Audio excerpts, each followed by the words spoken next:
Thank you. We will go ahead and open up at 7:30 a.m. And per usual, we'll ask Mr. Good to lead us in the pledge.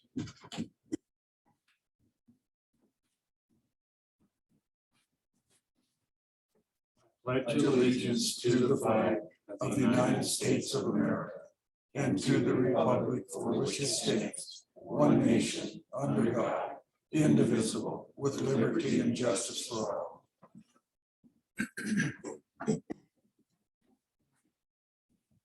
All right. Item number.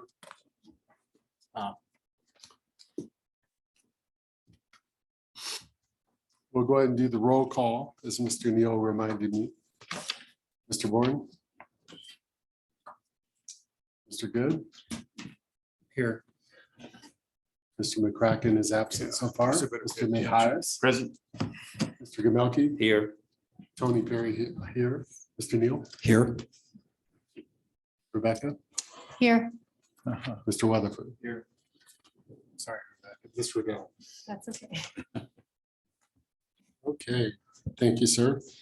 Okay, I will entertain a motion for the approval of the minutes from August 2nd. Can I make a comment about that? Yeah, typically we will make the motion, then we can make any adjustments, corrections, or Thanks. additions, deletions. Bourne moves to approve the minutes as presented. Okay.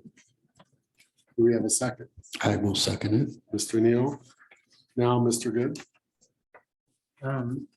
I just briefly was looking through this and I read here that it says Jerry Good read an email message from 2019 regarding a parcel owned by the city of Woodland Park. That was actually Woodland Station that I was referring to. Okay. What page is that on? 9.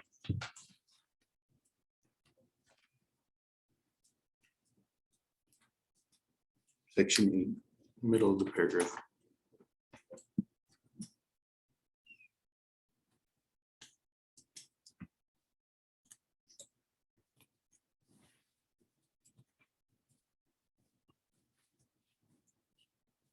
There it is. That's owned by the city. Okay, so we will change that to designate Woodland Station. Please. Okay.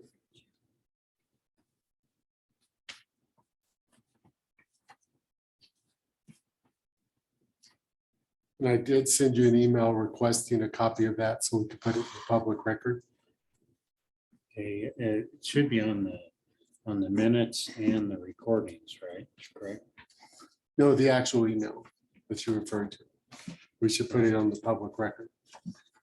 Okay, well, I can do that, but it's odd that that would be selected out of every correspondence that we have. I mean, is that a normal procedure? We're working really hard to put everything on the record, which means every email that we've had, we're keeping for on the record. Okay, as long as, Every document, we're working really hard at that. So, okay, Jerry, normally if it's read into the record, then it becomes a part of the record. right. okay. Thank you, sir. Anything else? Have anyone else noticed?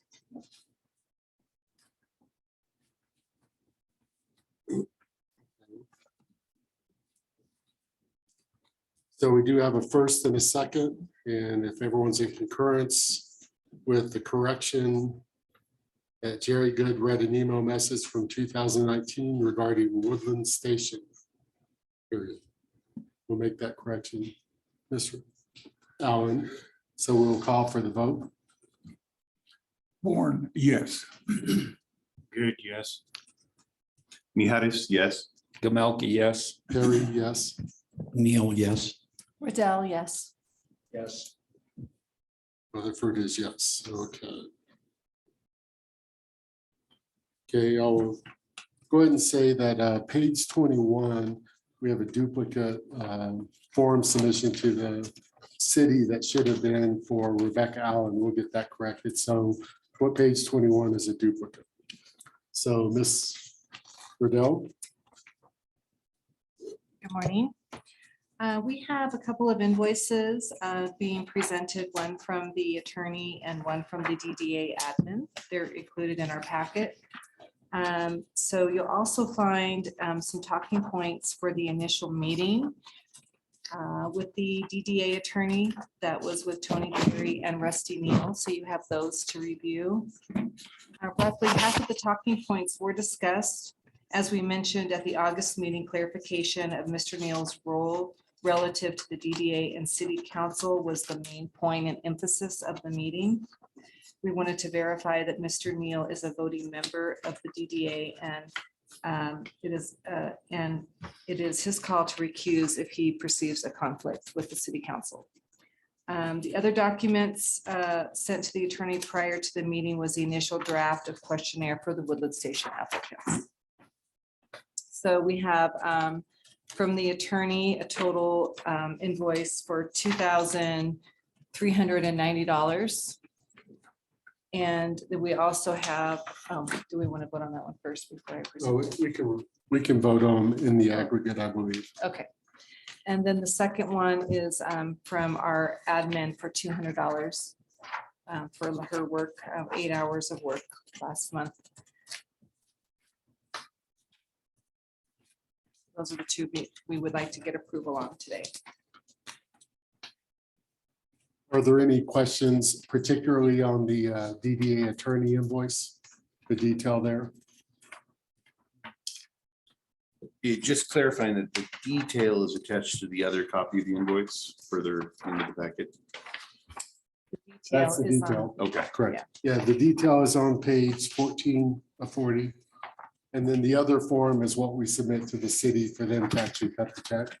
Okay.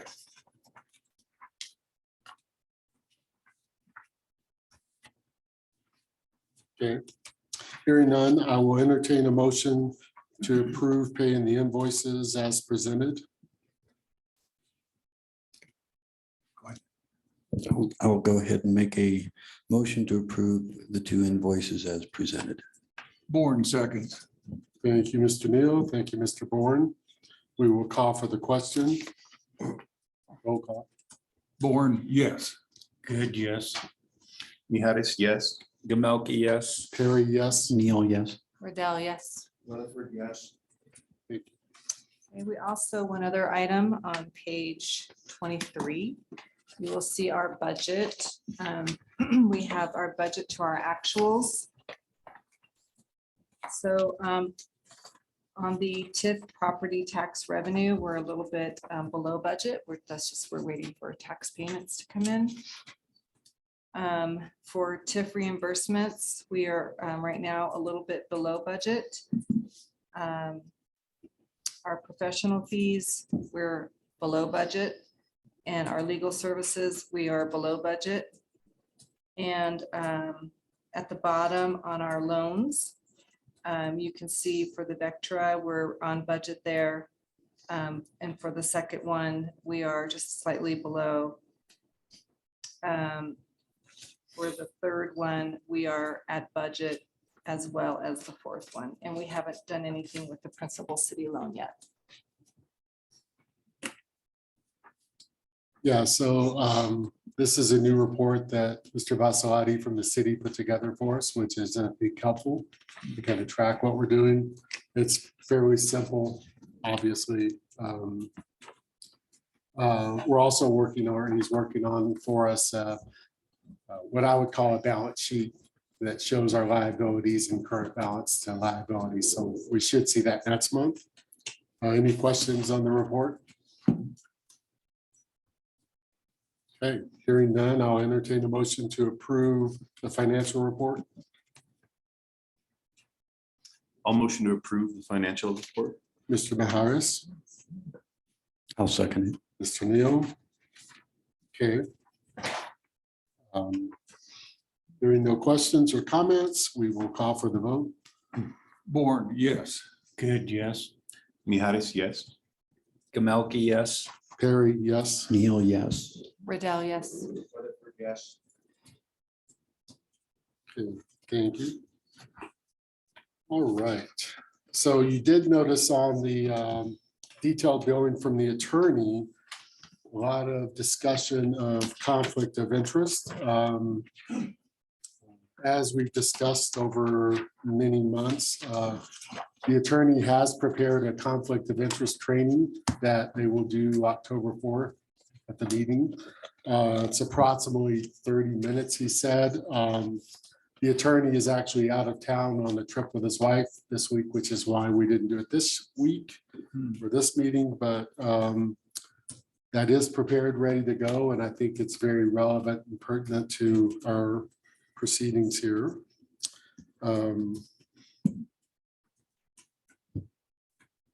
So I would encourage everyone to be at that October 4th meeting.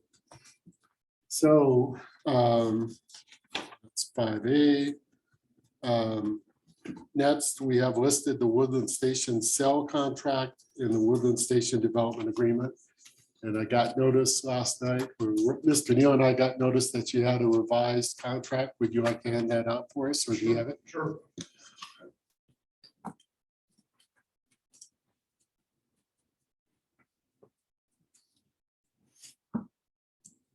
Good morning. This morning.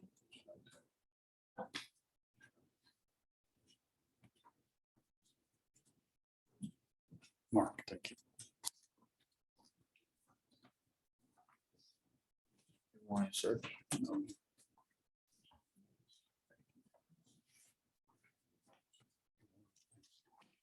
Thank you, sir.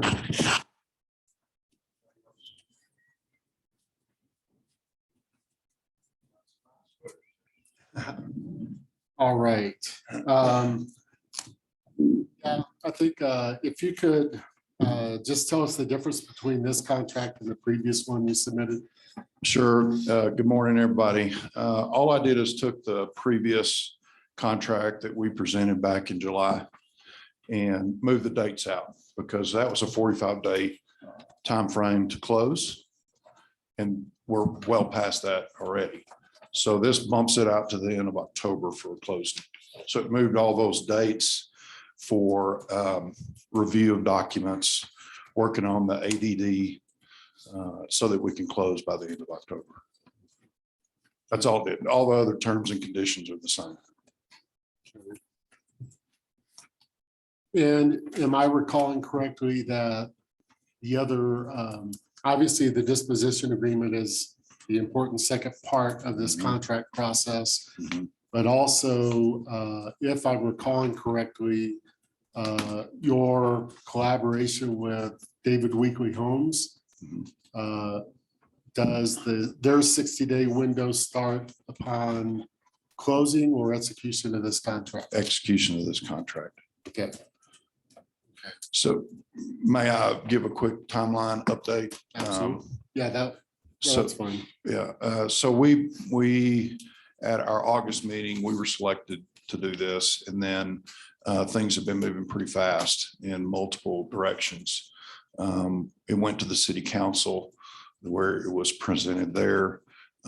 We had a SMART meeting with the staff for the city of Woodland Park a couple of weeks ago.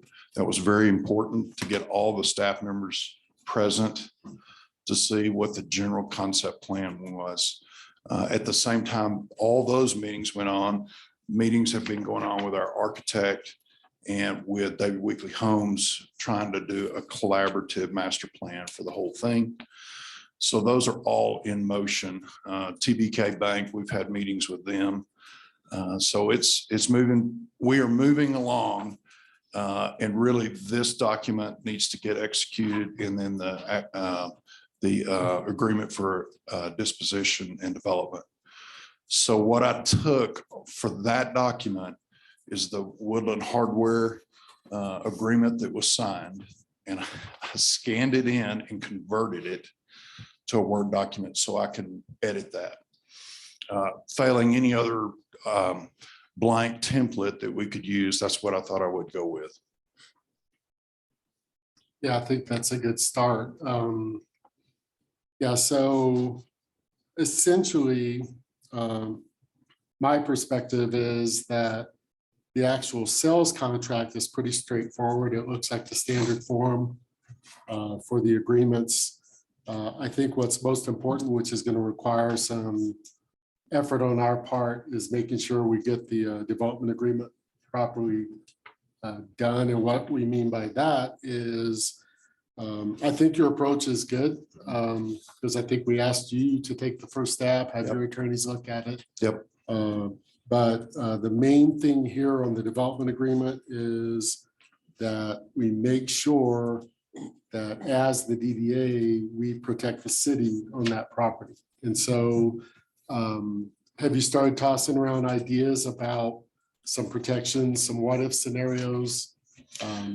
Yeah, what I saw in that, the agreement with Woodland Hardware was there was an exhibit that had all kinds of timelines. It was literally a Gantt chart. And so that's what we'll go off of. So, great question.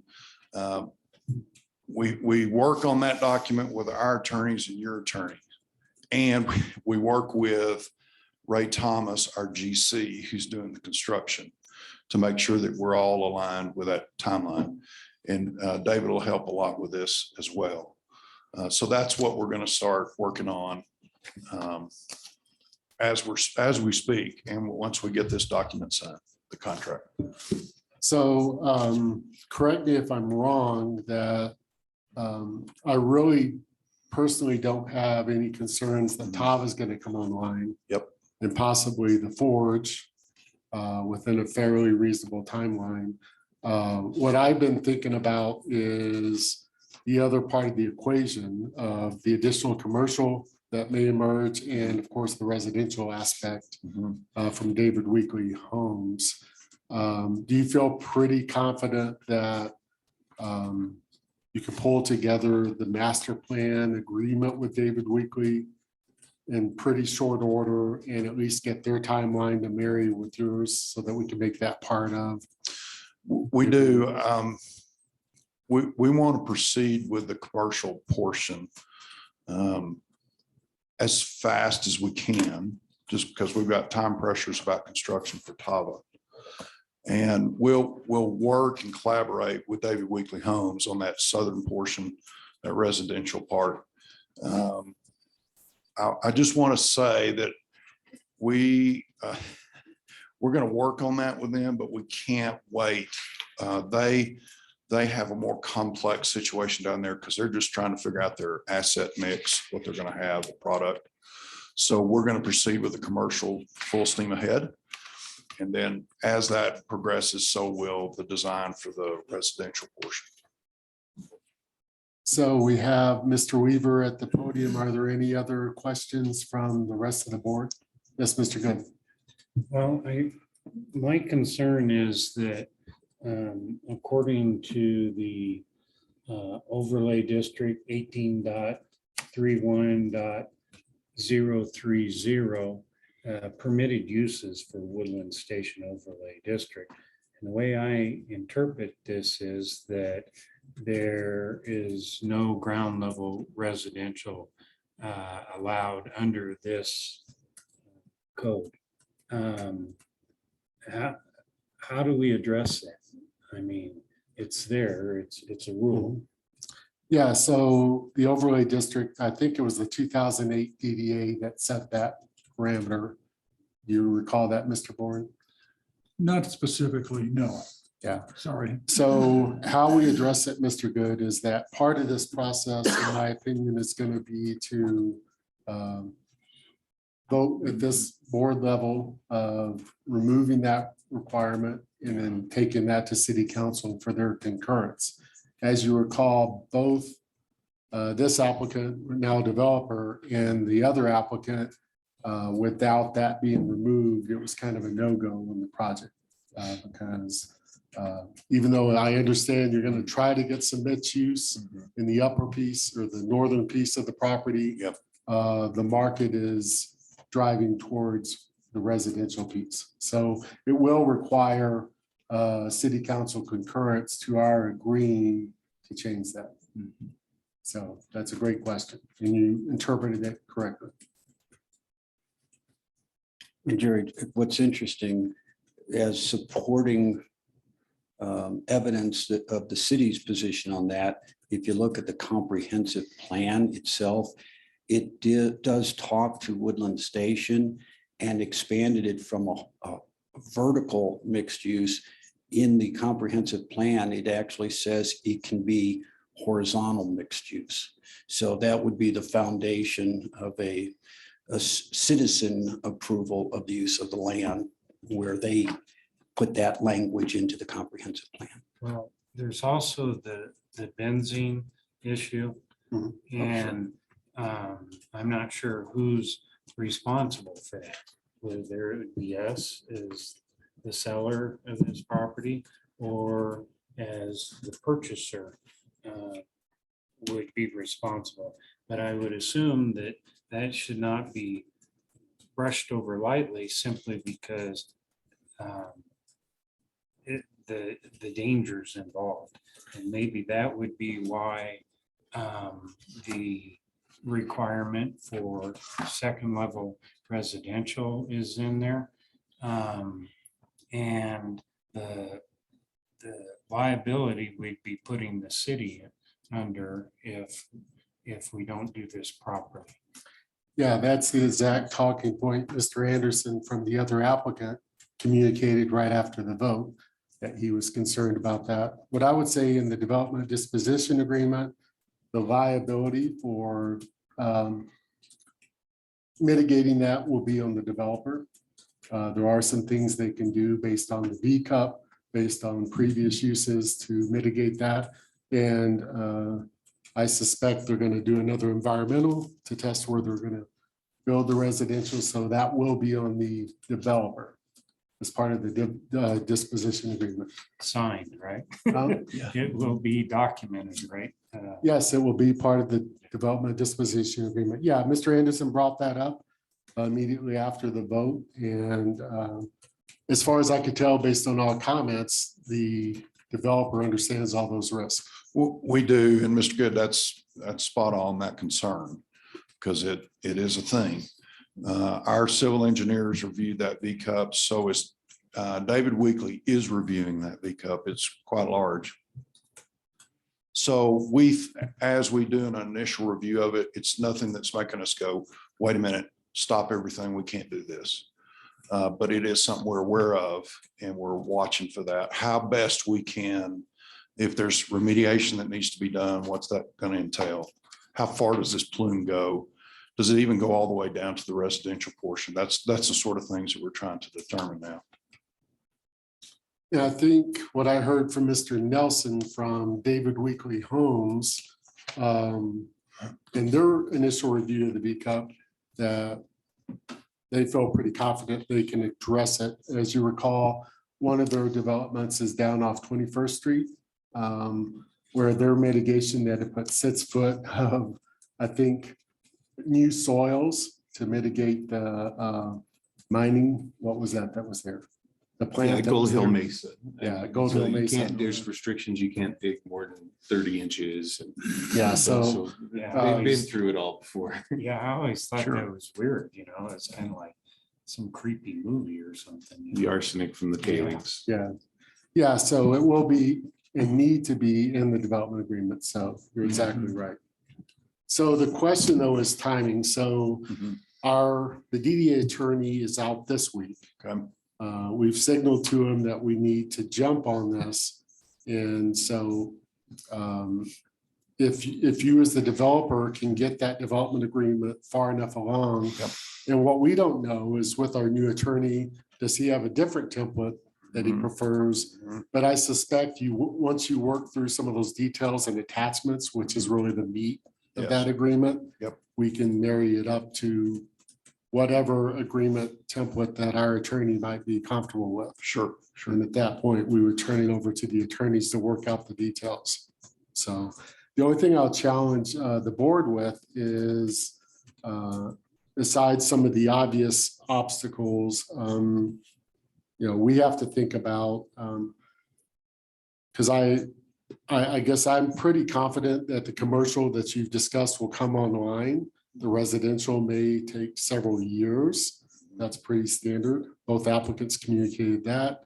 But I think that timeline, getting it dialed in as much as possible and being reasonable as much as possible, I think is important. So, Agreed. any other questions, comments from board members? Yes, sir. Sorry, I'm full of it today, I'm sure. Listen, another concern I've got is the infrastructure cost. Okay. I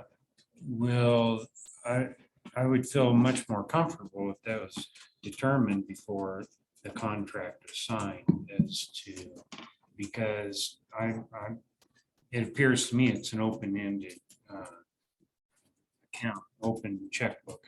And I think we would be we'd be remiss if we didn't come up with a dollar amount that we know that we're on the hook for before we sign a contract. I don't know how the other board members feel. I'll weigh in first and then everyone else can jump in. From my perspective, this isn't going to be a repeat of lot one. In that situation, the DDA lot one applicant acquired the property for $200,000. The DDA put $900,000 of infrastructure in.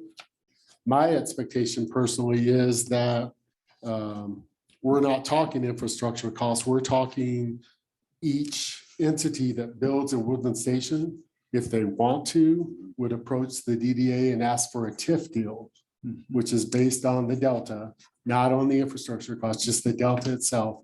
And we would then weigh in on that. We're not promising TIF deals as part of these agreements, but being consistent with what we've done in the past is something we should do. So there isn't an open-ended infrastructure cost, in my opinion. I don't know where that started circulating in terms of a thought process, but it's never been in my head. Mr. Neal? Well, I have a different view of it because I would like to see the development get started. And I understand doing a lot of the calculations for the complete package on infrastructure may take a little time. Instead of waiting until we have the exact dollars on the estimate of the infrastructure, my approach would be working with the attorneys that we structure the development and disposition agreement and contract so that there is language protecting the city as they move through the process of doing those calculations. And then what happens if they find out they cannot afford to do the work? What then happens? Does it come back? Does the land come back to the city? And is there a penalty that is associated with it? We have to take care of this, that belongs to the citizens. And we know all the intentions are to completely develop it. But if you only develop the choice piece of land, the north end with the Taba House, and the harder piece of land to develop cost-wise doesn't get developed, it's not fair that we just sold you the northern portion. And it just comes back. There should be some sort of a condition or penalty possibly, in my opinion, that makes it worth it to the citizens. Just my opinion. Do you have any thoughts on that, Mr. Weaver? I do. Mr. Good, that's another great concern. If we simply don't know what all that infrastructure is going to be or require, we can get pretty close on the commercial because it's a limited area there. But I would agree with Mr. Neal that if we waited to get all those numbers and get that nailed down, we'll probably be standing here, next spring, still discussing this. And we'd like to proceed with that commercial portion and working on that infrastructure at the same time, working out the accommodation for that southern portion and have these safeguards about when are we going to do it? What happens if you don't do it? All penalties and that sort of thing. And that would be in that ADD.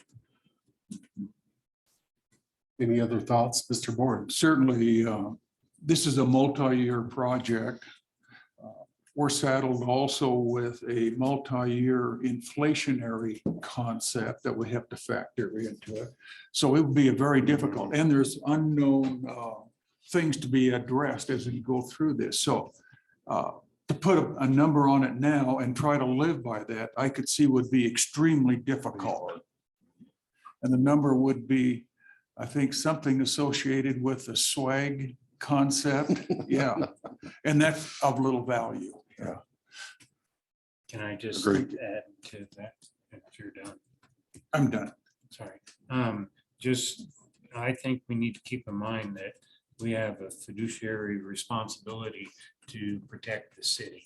Now, while I understand it's very difficult for them to come up with, predict everything, we represent the city and citizens. So our approach needs to make sure that they're not damaged as best we can. So it's just a mindset is all I'm saying. I agree. Yeah, so. Yes. I guess I would challenge the board members to think about this a little bit, because I think in terms of scenarios in this situation, even if you put the commercial in, you're gonna have to address the detention pond and that drainage in some way. You may have to address some elements of the traffic study that you're gonna conduct. The V cup obviously is easier on a commercial building. I don't know. Do you remember, Mr. Bourne? I think Lot One, the hardware store, did a vapor barrier around the foundation, if I'm reading all the materials correct. Anyway, the point is that there's some mitigation there, but let's think this through. So let's say we get the Forge in, we get Tava in, get some other commercial in, and then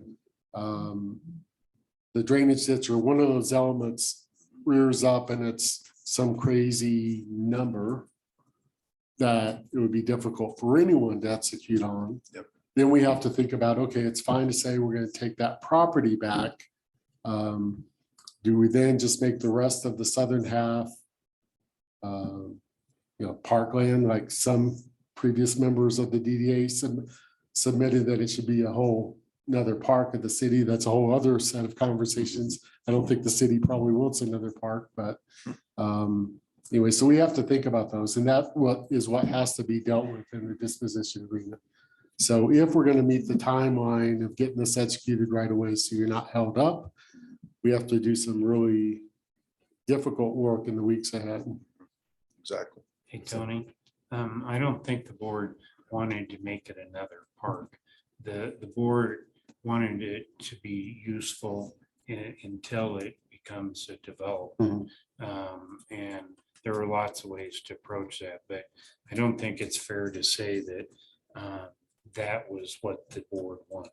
I think that's a little too broad of a statement. Yeah, okay, that's fair. I just remember being shown the master plan for it by one of the board members. Wasn't a master plan, it was just a thought. Okay, that's fair. So obviously the devil's in the details. We have a lot of work to do. There are a lot of moving parts with respect to the property and what's going to happen. Any other comments from board members? Mr. Gamelki always has something to say.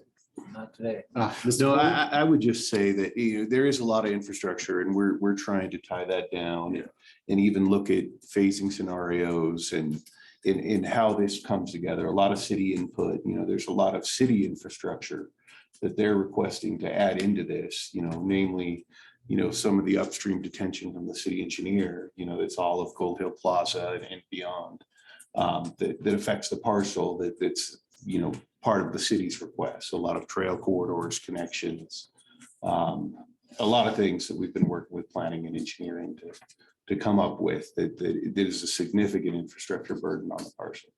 And so there is some city participation at some point in this because we're fixing existing city problems, but a long way before we get that all nailed down. I just want to add, Jerry, I think your concepts are completely spot on. But I hope our lawyer can guide us through getting the right language to protect us. I 100% support where you're coming from. And we have that chance in crafting the document. We'll get their draft, but that's when we will work with our attorney to get the language in there to do exactly what you're saying. That is our financial responsibility, our fiduciary responsibility to do that. So I agree 100%. Agreed. Okay, So so I guess I'll ask the board, assuming the next several weeks are very productive and we get to what we consider maybe a final draft, or at least a draft that may be workable. What I propose is that each time we get drafts, we'll have Ms. Allen push it out to each board member for review and feedback.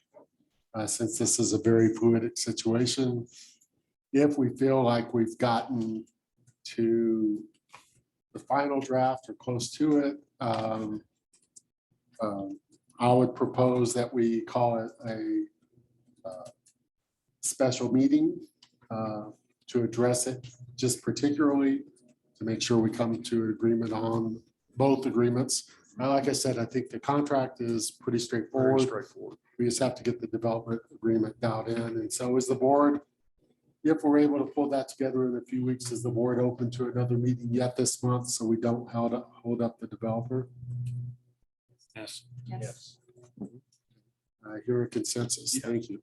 So the process will be that we'll get our attorney engaged. He's been put on notice that when he gets back from vacation, he's going to hit it hard. We'll send him this contract today, so it's in his inbox. And then as soon as you could get your first initial draft based on that. Does it go to you too? Do you want me to send it to you too, or to the attorney, or? No, it should always go through the DDA. Okay, We got it. prefer, Got it. until we direct that your attorney can work with our attorney, send it to Mr. Neal and myself. Perfect. Okay. Got it. And again, every step of the way, as we've been trying to do, once we get some draft copies, even their initial draft copy, we'll forward it out to every DDA board member to start that consumption of information process. So I assume that's amenable to everyone. Okay. Thank you.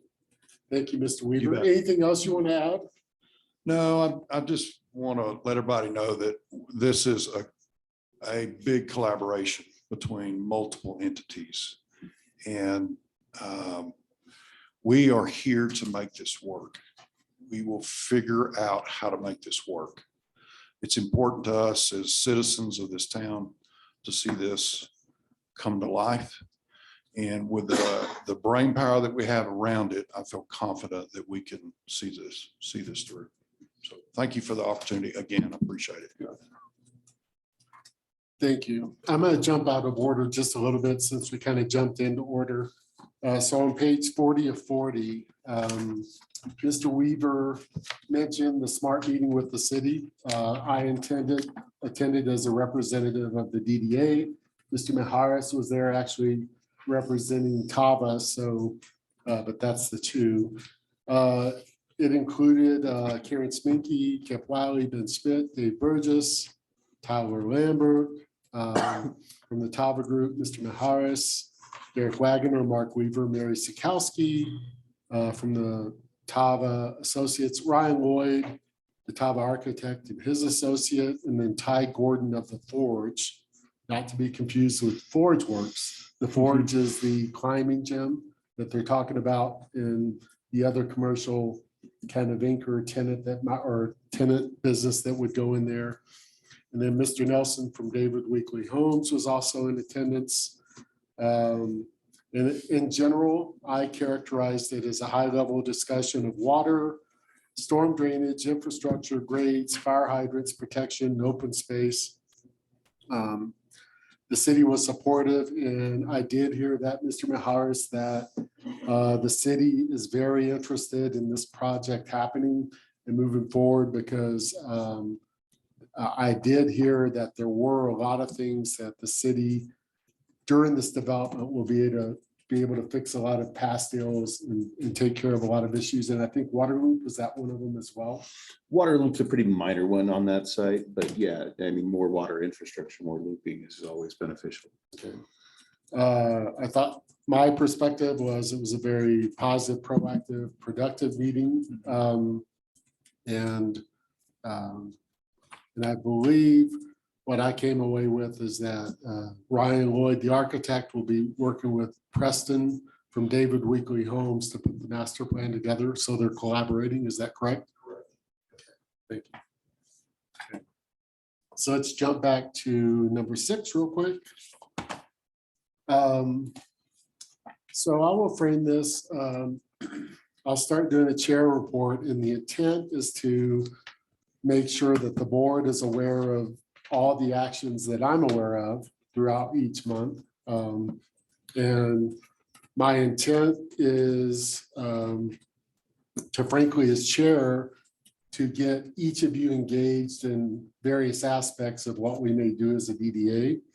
On the report, I talk about part A, that I did attend city council on August 18th, and I included on page 26, 27, 28, my remarks and comments to city council. So it is on the record at city council, but I included it here for your review. And at city council, basically what I perceived was a consensus of support for our selection of the developer. And I think I characterized that properly, Mr. Neal. Yes, it was a consensus request that was granted by the city council. And we also pointed out to the city council the exact language in the disposition and development agreement amendment number 2 that exists between the city and the DDA. The city council does not vote to approve or disapprove our selection of a project, simply that the project that the DDA selects is in compliance with the city requirements and comprehensive plan. Right. Yeah, I think it is the intent of this chair and hopefully the board that we're going to work hand in hand with the developer, with the city, to collaborate on this to make sure we have the best possible outcome. Part B, I am going to, the other thing I'm going to do as chair, which I think is my prerogative, is to kind of make assignments as necessary. And so I'm going to ask Mr. Gamelke to reach out to former past chair, Ms. Larson. And basically, I think what we need to understand is the DDA had voted to basically give the assets on Woodland Station, primarily the cog car and the art piece stagecoach, to the Historical Society. And I can't find anything on the record as to the status of that, where it's at. So I would like us to start by Mr. Gamelke reaching out to Ms. Larson and seeing what she can tell us. And then my expectation is that sometime in the next couple of weeks, Mr. Gamelke and I will meet with the Historical Society. Right now it's led by Lori Gloff, and the council liaison is Mr. Ott. Meet with them to make sure we're on the same page as in terms of the understanding of everything. And we'll also throw in hopefully getting a meeting with Mr. Carter, which the COG has elements that are a memorial to his wife, because we want to make sure we have clear lines of communication open with them. And if I heard the developer correct in the process, which I think I did, they want to be very sensitive to those issues as well. So we need to reach out, and I call it seek to understand where everything's at and make sure we know a pathway is to get to where we need to be on those assets. Can I ask a question on that? Yes, sir. To David, do you guys, are you against the cog being there, or do you want the cog car removed if possible? Have you guys talked about that?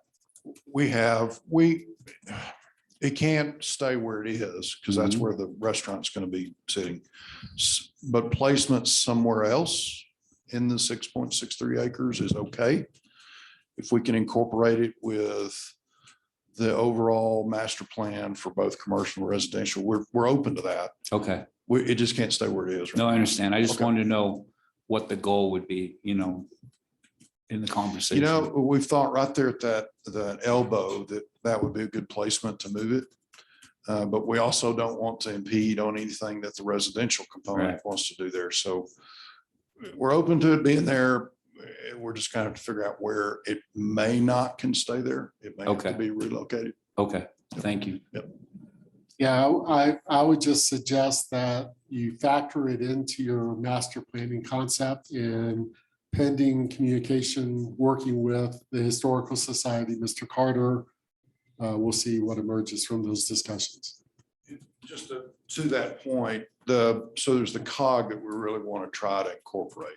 The sculpture, is that tied to a family or do we know? In my opinion, it's a piece of art that you could actually purchase from a party in Manitou. Okay, To me, there's nothing tying it to Woodland there's Station. no. I just personally believe that the DDA committed to the cog and to the memorial, and we need to be very sensitive to that. Absolutely. Agreed. Okay. Just quickly, is it possible to talk with the city about Bergstrom Park?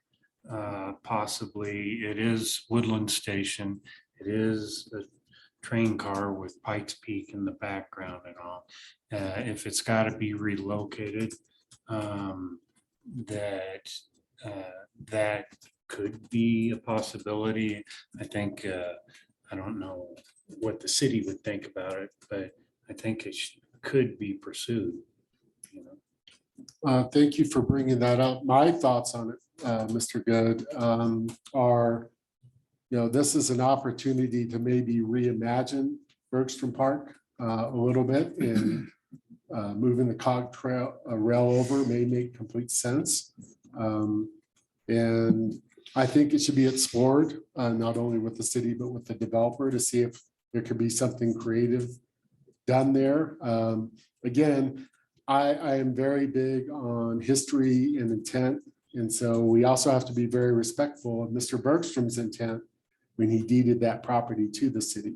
I've been looking for I've only found one back here that kind of gives a perspective of where the benzene probably comes from. There was a tank sitting up on stilts back in the 50s or something, or 60s, I don't know. So I would say that we should consider that, Mr. Good, and we should have those discussions and see if, because if this is going to be a centerpiece to the downtown to add value to the businesses to the downtown, it would be nice if it's all tied in and makes sense. So I think that's a great thing to bring up. Thank you. Any other comments on that? Okay. Thank you, Mr. Good. Okay, so part B or part C, I actually attended a Zoom meeting between the city representatives and Kansas State University. They are one of the regional players that have been selected to work with the EPA to work on what's called brownfield properties. And essentially, they have a program to help work with blighted properties, issues in our downtown. I've included a high-level brochure from them in here. It's called the Brownfields Tab Communities Program. What they offer potentially are grant monies for not only assessment, evaluation, but possibly even mitigation of any brownfield properties. And the best way I think I could describe it is if we all think about our downtown, if there are some properties that we feel like could use some additional help, support, this could be a potential great program for us to tie into. And as the DDA, we're in a unique situation to be able to provide some leadership in that process. And I wanted to, after going through the meeting, if I felt like there was enough there to commit some of my time, and anyone else that wants to work with me on understanding that a little bit more. And as DDA members, don't necessarily want to talk about it today, but I want you to be thinking about, are there blighted properties in our downtown that have been neglected that could use something happening with them? Can anyone think of, I could think of a couple at the think of top of my one. head. You could think of one, probably the same one I'm thinking about. Yeah. Yeah. We're all thinking of. Well, and remember, if we're on the same page with the one, we have to be respectful that that's someone's building, someone's business. What I would argue is, does the DDA, this is part of our charter at a more in-depth level than maybe we've gone before with respect to effort. That one building, I'm guessing we're on the same page because I think we've talked about it. What I would propose is that I would be open to taking lead on reaching out to that business owner, property owner, and seeing if they wanted some support in possibly rehabbing their building. Part of this process is an assessment so the building owner knows what they're dealing with as well, if they don't already. So are we open to that as a board to explore that? Just a question. Correct me if I'm wrong. I think I recently saw that the building I think we all have in mind has now posted a for sale sign on it. Yes. So can we assume that it is no longer tied up in litigation? That's what I assume. And then I heard it was up for auction. So Which- it's actually on an auction website is from what I heard. If that is the case, so we kind of all have the same understanding, yeah, I would be supportive of you reaching out and let's find out the real condition, what's going on with it, because I think a lot of us do think of it as one of the more, the buildings that need some help. Yeah, I think the opportunity is, like I said, I think there's enough meat to this program. I was impressed with the group from Kansas State. Is there someone that would be interested in working with me on that? I would. Rebecca? Okay. Ms. Riddell, I mean, Tony, can I just have a comment? sure. It's in our bylaws that it's our duty to beautify and reestablish the downtown. So that's definitely a mission. And I think it's always been out there that it was our intent to try to put together some program that people could reach out to us to do. I don't know if we were successful in that, but that's always been the intent. I had a person in my store day before yesterday that was wondering, why is Woodland Park not thriving the downtown? They've been to Manitou and stuff, and but it was just somebody walking in off the street making that kind of comment. So it kind of catches your attention, and I think that as a downtown development authority, we should take that under our wings and try to figure out how we can better that situation. So, let's work on it. Thank you. Any other comments? So it sounds like Ms. Riddell has volunteered to work with me on the TAB program with Kansas State University. And I agree with you, Mr. Good, that it is in our wheelhouse. And I'll remind the community, if anyone's paying attention, that a TIF agreement doesn't necessarily mean that it has to be vacant land and we build something on top of it. There could be buildings in the district that need a rehab. And remember, it's just the delta difference. So if they get a basis of value of X and they improve it to Y, theoretically, that delta is a valid opportunity for a TIF agreement, albeit it's going to be a smaller amount, depending on the delta, I guess. But I think we do need to get that word out that that is part of our charter. But as we've mentioned in the last couple of months, if we can find organizations and entities that have programs already established that we can plug into and put some elbow grease in and provide some leadership in the community, maybe we get there a little bit faster, to your point, Mr. Good. So that's the tab with the Kansas State University. Hey, I Tony, also, one quick question, just kind of following up on your thought process there. Mhm. So I'm working with Aaron Meldick on the rehab of the AJ's Pizza, which used to be the old Pizza Hut. I mean, how does he get into the process, or has he missed his window by, completing work, or is it something that has to be established prior to? that's a great question. I'm going to look to Mr. Bourne and Good for historical perspective here. Yes, could they have come to us at the beginning and talked about asking for a TIF deal and as part of that delta for the rehab, take advantage of that? I would argue, yes. Is it too late? I'm not quite sure. You guys have historical perspective. That would That's, be an attorney. yeah, that's part of the enabling legislation at the state level, is to view for either pending blight or existing blight and to mitigate those. So how we go about doing that, that's our decision and process. But that's part of our charge at the state level from the enabling legislation. They've done it in the past where they've taken a somewhat, they would consider a blighted building and made improvements on it and it received TIF to do so. So that isn't uncommon. But in this case, Which also includes repurposing of a given piece of property. Now this is not a blight situation, and this is important to remember. The Dinosaur Resource Center was a repurposing of that particular territory, that particular ground, and put it into a different category. And that was a permitted activity. Okay.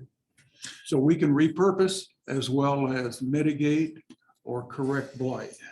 And I think they're doing that. They took a building that had been vacant and somewhat dilapidated and completely doing new architecture and additions. And so the question was specifically to the timing. Is it something they have to bring to the board pre-project to establish that TIF agreement, or is it something they could look at coming to the board now? As I was sitting here, I just recalled one TIF agreement I reviewed a few months ago that was post improvement. So there may be a precedent already. So we'll look into it, Mr. Maharis. I'd like to know that too. And I can work with Aaron to have him, attend a meeting and discuss the project so we all understand the concepts. I mean, I'm doing the tiniest part of this. I'm designing the detention pond, but To Mr. Good's perspective, we'll take Mr. Bourne's comments because I think you're exactly right. But I think it doesn't hurt to double check with the attorney as part of the process. But it's our charge, so I'm not averse. See, in the administration of a TIF agreement, certainly in the beginning, we can accept or reject a project. But you're not going to necessarily know the dollar amount that's going to be permitted because you don't know what that delta is going to be until after taxes are collected. And must keep in mind that TIF dollars do not come out until after property tax has been paid. So there's a delay in there. Al brought up a good point about the Dinosaur Resource Center. It used to be a church, right? Yeah. So they took and something that wasn't on the tax rolls, put money into it, and now it's paying dividend big time. So that's a good success story. It is. in my- Absolutely. there's several really good success stories in what the, what our DDA has done in our community. Yeah. I agree. But there's more that we can do. All right, thank you, gentlemen. Any other comments on that? So we get to been studying, reading up on the Colorado Community Revitalization Grant Guidelines. It's part of the state OEDIT, which is the Office of Economic Development, International something. International tourism. It's one of the kind of grant programs that seem to apply to our downtown district. So again, in the vein of what we talked about with the Kansas State brownfields, is there someone on the board willing to work with me to explore the state program for a potential grant? Sure. Mr. Maharis, volunteers. Thank you. Mr. Perry, I'm a Yes. grant writer. If you need help with anything, just call me. I can help at any time. Thank you very much. Yeah, there are very specific grant processes here. And then finally, downtown Colorado, on page 37, I put their kind of high-level brochure where they're talking about business improvement districts, DDAs, urban renewal authorities. This is the entity that this board voted to apply for membership. We do have a membership. I'll have Ms. Allen send out the instructions on how you can log into their website and access their resources. And I've already done it. It's a fairly simple process, but we'll send you out the details. Each of you can log in. And once you're logged in, there's additional resources on their site that we can maybe take advantage of. And yet again, I'm going to ask for yet a different volunteer to look at the programs and the support materials for downtown Colorado and look for opportunities. Again, I think anytime we can look outside and bring monies outside our community into our community to support our community, it's a good effort. And this organization is specifically built to support DDAs. So I think we should explore it. And who's going to volunteer? I had Mr. Bourne in my head. Or you already have an assignment. Yeah. Mr. Bourne? I'll have an assignment too. Okay. So Mr. Bourne will work on the business improvement or the downtown Colorado resources. And they have, I think, monthly trainings, meetings. Once you get on there, I'll walk side by side in that process with you. Okay, so basically, I think what we just talked about there is exactly what Mr. Good and Mr. Bourne mentioned, is that we do have an opportunity to go beyond just sitting back and waiting for a potential TIF deal. Yes, we're going to be monitoring closely the Woodland Station development, but these are proactive things that we could do to possibly provide additional support to our business district in meaningful ways based on initial research. So thank you for that. It feels like a consensus that we should move forward doing these kind of efforts. Okay. So I don't think we had to vote on anything with the attorney, but I will ask for a motion to approve the chair report. Bourne moves to approve the chair report. Riddell seconds. Okay, we have a first and a second. Any questions, comments? We'll call for the vote. Bourne, yes. Good, yes. Mijares, yes. Gamelke, yes. Perry, yes. Neil, yes. Riddell, yes. Yes. Okay. And I believe item 7, we've already covered. Does everyone agree? Yes. Okay. The only final thing, and I didn't get on the agenda, which is crazy because I've been thinking about it a lot, is we are working and we'll be working more with Aaron from the city, Mr. Vasilati, to do some what I would call pro formas on finding ways to return monies back to NETCO, our fire district.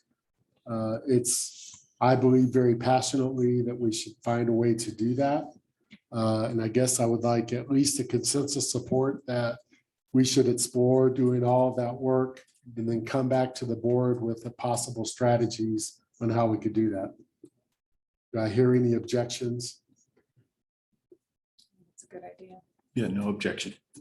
Okay. Good idea. Since it isn't an actual listed agenda item, the best we could do is a consensus, and I think you're hearing that. Right. Yeah, hopefully we'll bring something forward that we can discuss and decide whether it's a good pathway for the DDA, for NETCO, and for the city. But I think it's very clear that we need to figure that out. And then one final comment, we've been working with the county treasurer, the county assessor, and a couple of the county commissioners. It's kind of getting out there already, but I think, since we support the downtown business district, it's something we should be aware of. This coming year is a reassessment year for the assessor. And I am hearing numbers, don't quote me on it, but I've heard numbers pretty consistently that the increases in values is going to be 40%. That is huge. That is crazy huge. It affects all of us. We're all business owners up here. Most of us are business owners, building owners in the district. And even if we lease, it's going to affect your landlord if you're leasing. And, it's coming at the the worst possible time as we're walking into the headwinds of a recession and pressure in the economy. It's a topic of conversation. I think the assessor, the treasurer's goal will be to start having meetings to come out and get the word out, in my opinion, particularly to the business owners. Because yes, residential, it's going to impact us, but business wise, it's very serious, and we need to get them in here. So when they're ready, my intention would be to invite them in to educate us so that we could spread the word and talk about what that means for the businesses in Woodland Park. So it's a very serious thing. It can cause great pain. So has anyone else heard that? Mr. Lawson, Ms. Betterman. Yeah, the city council members have been briefed on this. A little piece of information just from a property owner's residential. The 40% number, hopefully the citizens don't immediately panic, because they did advise us that those higher percentage increases are on properties that are further out in the county. The property evaluation adjustments in the city would probably not be quite so high. So if you're in the city, those properties are not being adjusted too far up. So maybe, yeah, it's going to hurt, maybe 10 to 20% bump up. But if you're out in the county where they have been artificially low, they're going to see enormous assessment increases. So. Okay, with that good news, did I add on? Is there anyone in the audience that would like to participate this morning? That includes online. Sure. You need to come to the dais, please.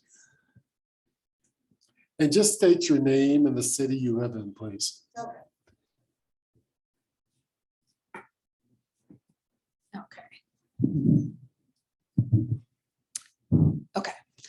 Kitten Walker, Woodland Park. I just want to thank you, Mr. Perry, for your vision and the outreaches that you are asking the board members to do. I think that it's really going to make a difference for Woodland Park.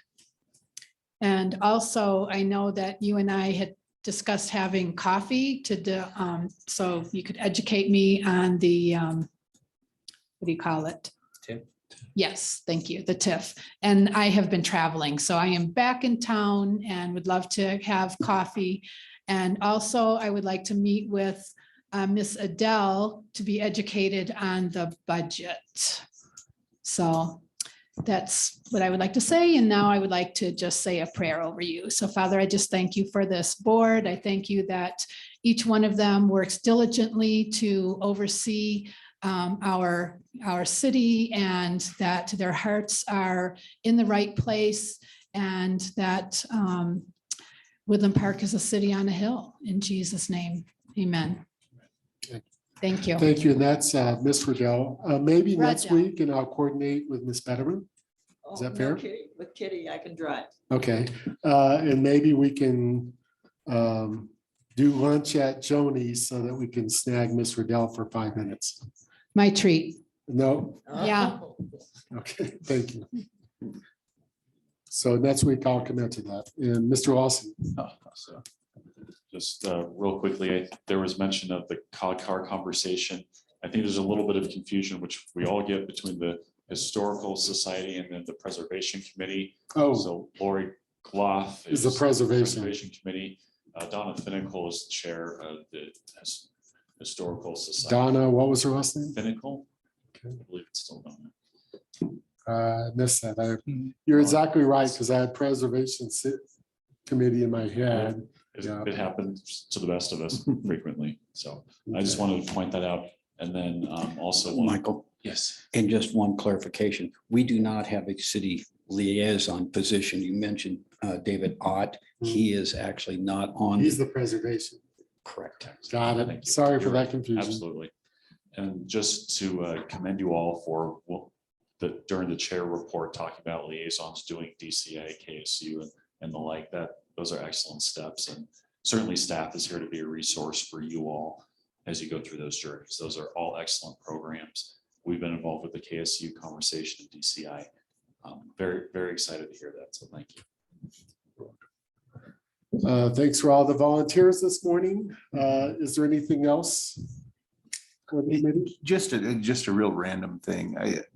I think one thing that would be smart for us to do is to define the area that the DDA, and maybe put together some mapping with properties that we think need some support.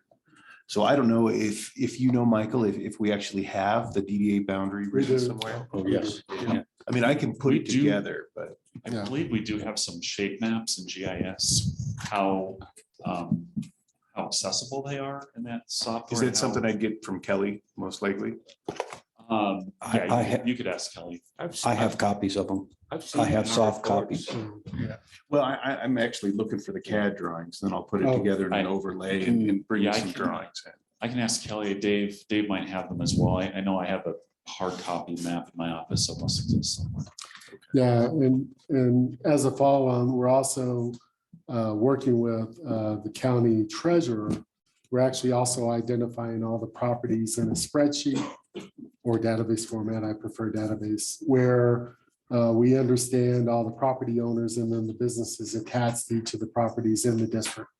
So, and I would argue this, that I think we just, because I'm very sensitive to us making judgments, assessments of other people's businesses and properties. I think it's more important that we get the word out that we're a resource, that, and to encourage them to make first contact if possible.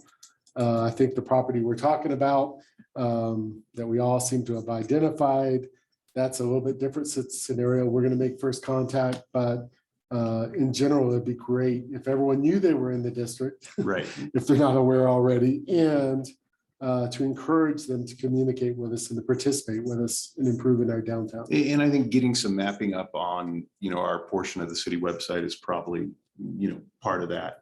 And not only that, it's a resource for us if I can put together a little bit of mapping. And then I was thinking of it more along the lines of actual city infrastructure and those things that we could also tackle as the DDA to help. the overall That's fair. downtown. And we are in the process of acquiring an asset management system as a city. And so that's a perfect tie into one more thing that system could do.